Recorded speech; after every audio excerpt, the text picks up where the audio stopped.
धर्मनिरपेक्षता के लिए खतरा आप कैसे देख रहे हैं?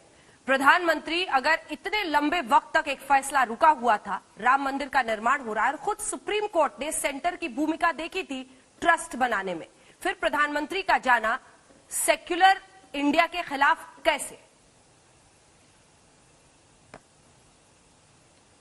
सबसे पहले तो मैं आपको ये बताना चाहूंगा कि आपने इंट्रोडक्शन में कांग्रेस के जो लोकसभा में लीडर का जिक्र किया, एनसीपी के शरद पवार साहब का जिक्र किया और महाराष्ट्र सीएम का जिक्र किया जो शिवसेना ताल्लुक है।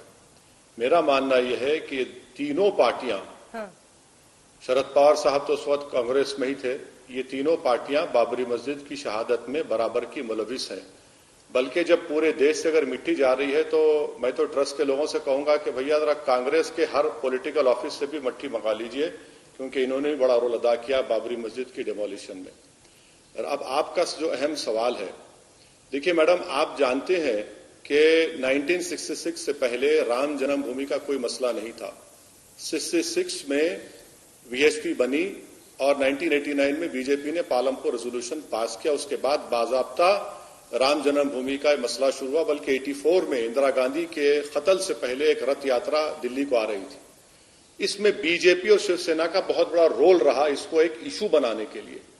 और इसमें आप जानते हैं कि पूरे देश में हजारों की तादाद में लोगों की मौत हुई फसादात में। मेरा मानना यह है कि प्राइम मिनिस्टर इस देश के प्रधानमंत्री हैं और देश का प्रधानमंत्री और उनकी सरकार का कोई मजहब नहीं हो सकता। इंडिविजुअली प्रधानमंत्री का रिलीजन हम जानते हैं, मगर क्या देश के गवर्नमेंट का कोई रिलीजन होगा? नहीं हो सकता, इसलिए संविधान इसकी इजाजत नहीं देता।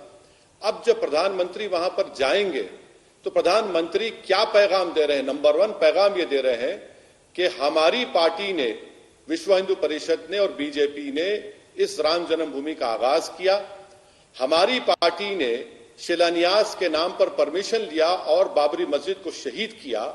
हमारी पार्टी ने अडवाणी की लीडरशिप में रथ यात्रा निकाली और जहां जहां रथ यात्रा गई वहां पर कम्युनल राइट हुआ।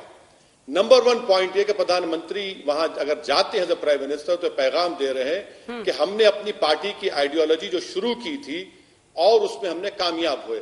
अगर प्रधानमंत्री वहां पर जाते हैं वैसे प्रधानमंत्री, तो मैं तो ये कहूंगा कि प्रधानमंत्री बन के नहीं जाएंगे, बल्कि वे कॉन्करर बन के जाएंगे। दूसरी बात यह है कि आप वहां पर जाकर क्या मैसेज देंगे? मैसेज ये देंगे कि मेरा जो रिलीजन है वो सबसे बड़ा है और प्रधानमंत्री अपने रिलीजन को, अपने बिलीफ को पूरे देश पर मुसल्लत नहीं कर सकते। इसीलिए मैंने कहा कि प्रधानमंत्री 6 साल में मेकशिफ्ट टेंपल पर नहीं गए। आपके सवाल में एक और पॉइंट था कि सुप्रीम कोर्ट ने एक स्कीम बनाई। यकीनन सुप्रीम कोर्ट का जजमेंट है, उसके ताल्लुक से हमारी राय आप जानते हैं, मगर क्या सुप्रीम कोर्ट ने कहा कि प्रधानमंत्री को बुला लो? क्या पता सुप्रीम कोर्ट ने कहा? सुप्रीम कोर्ट ने ये तो नहीं कहा ना। इसीलिए अभी भी वक्त है कि प्रधानमंत्री, देश का सेकुलरिज्म कोई इकोनॉमिक पॉलिसी नहीं है कि 500 के 1000 की नोट मैंने मिटा दिया और इकोनॉमिक पॉलिसी को खत्म कर दिया। ये देश का सेकुलरिज्म देश की रूह से जुड़ा हुआ है। और एक बात समझिए आप कि 400 साल तक वहां पर मस्जिद थी और मेरा मानना यह है कि वहां पर मस्जिद आज भी है और कल भी रहेगी। तो इसलिए हम उम्मीद करते हैं कि प्रधानमंत्री अगर वजिद है जाने के लिए तो वो प्राइम मिनिस्टर के रूप में ना जाए, कह दें कि मैं अपनी इंडिविजुअल कैपेसिटी में जा रहा हूं। लेकिन जो आप खुद नहीं करते उसकी उम्मीद आप दूसरे लोगों से क्यों करते हैं? मेरे सवाल को गौर से सुनिएगा। आप कहते हैं कि प्रधानमंत्री अगर जाएंगे तो सेक्युलरिज्म की रूह के खिलाफ होगा, तो आप कौन सा सेक्युलरिज्म की रूह को कायम करते हैं? जब आप खुलकर मस्जिद के पक्ष में बोलते हैं तो क्या आप भी वही नहीं करते? क्या आप जब खुलकर मस्जिद के बारे में बोलते हैं और कहते हैं वही मस्जिद थी, है, रहेगी, मैं अपनी आने वाली पीढ़ियों को बताऊंगा कि 400 साल तक यहां पर बाबरी मस्जिद थी, तो क्या आप उस रूह के खिलाफ नहीं बोलते हैं ओवैसी साहब? नहीं, मैं जो कह रहा हूं वो तो हकीकत है ना। वो तो सुप्रीम कोर्ट ने भी कहा कि destruction of Babri Masjid is national shame. Supreme Court ने यह भी कहा कि उसमें मूर्तियां रखना उस मस्जिद के सैक्रिलेज को खराब करने के बराबर है। सुप्रीम कोर्ट ने यह भी ये तो नहीं कहा ना कि मंदिर तोड़कर मस्जिद बनाई गई। मैं आपका सवाल का जवाब दे रहा हूं। मैं आपका शुक्रगुजार हूं कि आप असदुद्दीन ओवैसी को देश के प्रधानमंत्री के बराबर कर दे रहे हैं। वो एक कॉन्स्टिट्यूशनल अथॉरिटी है, प्राइम मिनिस्टर है इस देश के। प्राइम मिनिस्टर का कोई मजहब नहीं होता, ना उनकी सरकार का होता है।